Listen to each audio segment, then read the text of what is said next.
Bonsoir à toutes et à tous, ravi de vous retrouver sur 8 Mont Blanc. Nous sommes le lundi 22 avril 2024. Il est 18h, c'est l'heure du journal préparé par l'ensemble de la rédaction. Voici les titres. À moins de 100 jours des JO de Paris, un procès fictif impliquant un athlète olympique a eu lieu à Annecy la semaine dernière. Cette audience était en réalité un exercice grandeur nature destiné à des étudiants en droit d'Annecy. Et puis nous irons à Vue-en-Sala pour découvrir l'exploitation de Sébastien Briand. Cet héliciculteur transforme chaque année près de 140 000 escargots pour qu'ils soient prêts à la consommation. Je vous disais en titre la semaine dernière, un procès pas comme les autres s'est déroulé au tribunal judiciaire d'Annecy. Dans le box, Monsieur Speed, un athlète olympique accusé d'avoir emprisonné et tué son principal rival, Monsieur Rapido. Une affaire rocambolesque qui n'est autre en réalité qu'une mise en scène pour les étudiants de la faculté de droit d'Annecy. Ozan Mayram a pu assister à l'audience, reportage.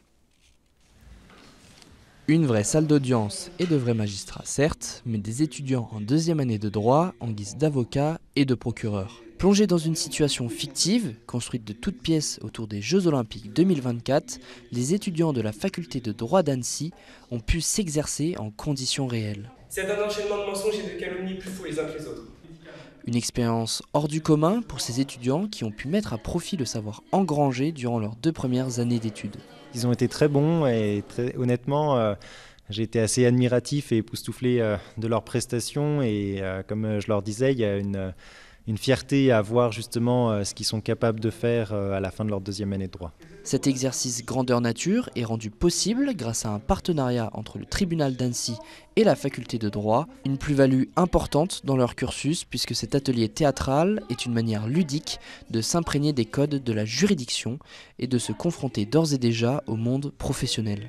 C'est assez essentiel, je crois, qu'ils puissent se frotter à la réalité d'une salle d'audience, peut-être pas à la réalité d'un dossier, mais en tout cas à la réalité de notre activité, en se mettant dans la peau d'un avocat, en se mettant dans la peau d'un procureur, et en essayant de soutenir une thèse, et des idées, des fondements, des raisonnements juridiques, puisque s'ils décident d'embrasser cette voie, c'est ce qui leur sera demandé plus tard. Reconduits pour la 3e fois, les étudiants ressortent satisfaits de cet événement. Franchement, c'était une super expérience. On a beaucoup de chance déjà de pouvoir faire ça. C'est une expérience personnelle bien parce que moi, je n'étais jamais venue dans un tribunal avant. Donc c'était la première fois. Et la première fois pour passer comme ça à l'oral devant des vrais magistrats et des avocats. Et donc je trouvais ça super bien. Ce procès fictif, qui a su convenir à l'ensemble des encadrants, pourrait bien être reconduit chaque année et s'installer durablement dans l'emploi du temps des étudiants. Pour ses 70 ans, le camping du Ciel-Rose à Aix-les-Bains s'offre une nouvelle jeunesse. Après plusieurs mois de travaux, les clients vont désormais pouvoir profiter de 2 offres d'hébergement supplémentaires, des mobil-homes plus grands et mieux équipés, ainsi que des tentes bivouac. Kezia Poudou nous en dit plus dans ce reportage. Des mobil-homes plus modernes et plus équipés, c'est la nouveauté du camping du Ciel-Rose, situé à Aix-les-Bains, en bord du lac du Bourget. 10 nouveaux hébergements de la sorte sont proposés aux clients, tous équipés de lave-vaisselle, de coffres-forts, de climatisation et d'interrupteurs électriques centralisés, les mobil-homes ont pour vocation d'être plus confortables. Une deuxième chambre, on a fait le choix en fait, d'équiper ces nouveaux mobil-homes avec des lits de 160. Voilà. C'était une demande. On a aussi des clients qui sont grands aussi, une clientèle suisse et allemande. Et voilà, c'est vrai que c'est quelque chose qui est quand même très apprécié. On a également des mobil-homes maintenant aussi pour 6-8 personnes, donc ils sont équipés de 3 chambres. Ce camping possède donc désormais 61 hébergements en location. Parmi eux, 55 mobil-homes, 9 Coco Suites, des logements éco-conçus sous toile de tente. Et enfin, une nouvelle option insolite, les tentes bivouac disponibles à la nuitée. Donc on soulève ceci et là vous pouvez ranger en fait les vélos. Donc voilà, il y a quand même une sécurité. Alors à la base en fait on est aussi accueil vélo, labellisé accueil vélo. Donc c'est vrai qu'on a aussi une grosse clientèle en fait de cyclistes. Donc on a des emplacements pour ça, mais c'est vrai qu'on avait une demande aussi d'avoir quelque chose peut-être un petit peu de plus atypique. Donc on a trouvé que ce produit effectivement correspondait assez à la recherche de la clientèle dans son style. En même temps, ça reste aussi quelque chose qui correspond tout à fait à l'environnement du camping et l'environnement aussi d'Aix-les-Bains. Côté travaux, le camping du Ciel-Rose ne compte pas s'arrêter en si bon chemin. L'ajout de ces options d'hébergement, représentant un investissement de 400 000 € n'était que la première étape. Une deuxième et une troisième phase devraient débuter dans quelques mois et permettraient de poursuivre un objectif, devenir un camping familial. On va mettre des jeux d'enfants, on va mettre des jeux d'eau, On va également changer l'accueil. Le bâtiment historique du camping va redevenir un bâtiment d'accueil. Le bâtiment d'accueil existant va servir un petit peu de club enfant. Et puis la dernière grande nouveauté, ça va être de créer un restaurant qui sera à la fois dans le camping, mais qui donnera accès par l'extérieur au bord du lac du Bourget. Donc on aura vraiment un bel outil d'ici 3 ans, tout sera terminé. Une nouvelle impulsion donc pour le camping du Cierrose qui fête cette année ses 70 ans. Un mot de football à présent, on le sait, toutes les bonnes choses ont une fin et le FC Annecy l'a appris à ses dépens ce samedi soir. Opposés à Grenoble, les hommes de Laurent Guyot se sont inclinés sur le plus petit des scores. L'unique but de la rencontre est signé Jesse Benet sur penalty à la 66e minute. Malgré cette défaite, le FCA conserve 4 points d'avance sur 3, le premier relégable. On écoute quelques réactions recueillies sur place après la rencontre. Je trouve qu'on n'a pas fait un mauvais match, mais on a tout fait ce qu'on faisait très bien ces derniers temps. On a tout fait un peu moins bien. C'était un match serré. Comme je l'ai dit avant le match, quand vous m'avez posé la question si Grenoble était malade, moi je ne les trouvais pas si malades que ça. Ils ont fait un match qui correspond à leurs caractéristiques, c'est-à-dire une équipe très solide, qui défend bien. On l'avait vu notamment contre Guingamp et contre Auxerre. Ils ont refait ça ici. Après, ça se joue sur un détail, une sorte de coup du sort. On a eu aussi l'opportunité de marquer avant ou de revenir au score. On ne l'a pas fait. De toute manière, le score est comme ça.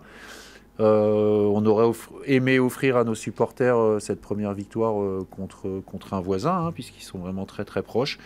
Maintenant que le score est fait et qu'on a perdu, il faut vite se projeter sur le match de mardi contre Caen. Et on vient d'entendre avec Laurent Guyot, les Hauts-Savoyards n'auront pas le temps de gamberger puisqu'ils rejouent dès ce mardi soir avec un périlleux déplacement en Normandie sur la pelouse du Stade Malherbe de Caen, actuel 8e de Ligue 2. En hockey sur glace, félicitations aux éléphants de Chambéry et aux bouquetins de Courchevel, Méribel, Pralognan. Les deux équipes savoyardes terminent respectivement vice-championnes de France de Division 1 et de Division 2 après leur défaite en finale contre Nantes et Villard-de-Lans.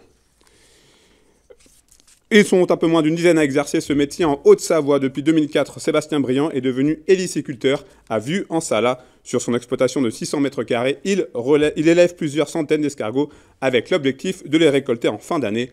En moyenne, ce sont 140 000 escargots par an qu'il transforme lui-même dans son laboratoire avant de les proposer à la vente. Chloé Lemeur s'est rendue dans sa ferme pour le rencontrer. Reportage. Invisibles à première vue, ils sont plusieurs centaines à s'abriter de la lumière en attendant la nuit tombée. Il ne s'agit pourtant pas ici de gastéropodes sauvages.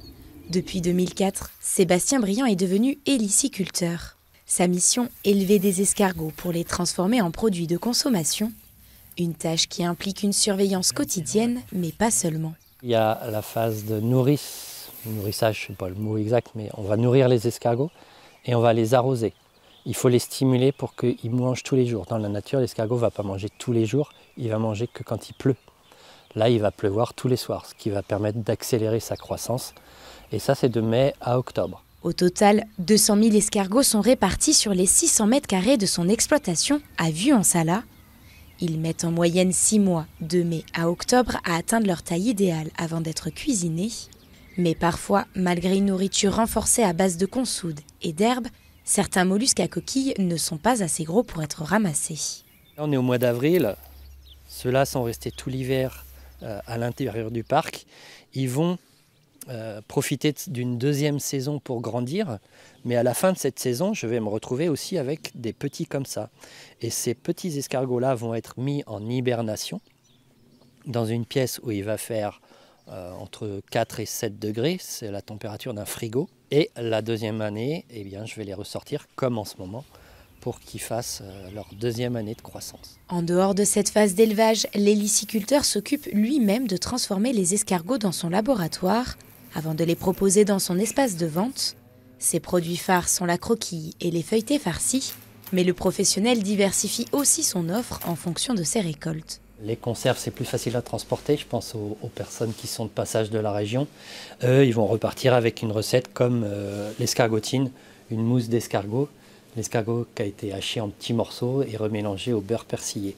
Moi, cette recette-là, ça me permet d'utiliser les escargots qui ne sont pas très très gros. En fonction des calibres d'escargots qui sont ramassés, eh ben, on va trouver différentes recettes pour les valoriser. Pour l'instant, le mois d'avril n'est pas le plus chargé pour Sébastien Briand. C'est à l'arrivée de l'été que tout s'accélère avec le démarrage des visites pédagogiques de sa ferme pour les écoles et les familles. Suivra une phase de récolte et de vente intensive jusqu'à la fin de l'année. Un rendez-vous à noter pour les amateurs de voile. Ce mardi à partir de 13h, vous retrouverez une émission spéciale consacrée au Vendée Globe 2024 à l'occasion d'une course qualificative au départ de Lorient en Bretagne. Nous aurons l'occasion de suivre plusieurs navigateurs locaux comme Alan Roura ou Justine Métro. Et j'ajoute qu'à 14h, vous pourrez suivre le Tour de Groix. C'est la fin de cette édition. Merci à vous pour votre fidélité à l'information sur 8 Mont Blanc. Merci à toute l'équipe pour son aide très précieuse. Place désormais à la météo, préparée et présentée par Thierry Paulme. Retour de l'information sur 8 Mont Blanc ce mardi à 18h. Passez une très belle soirée.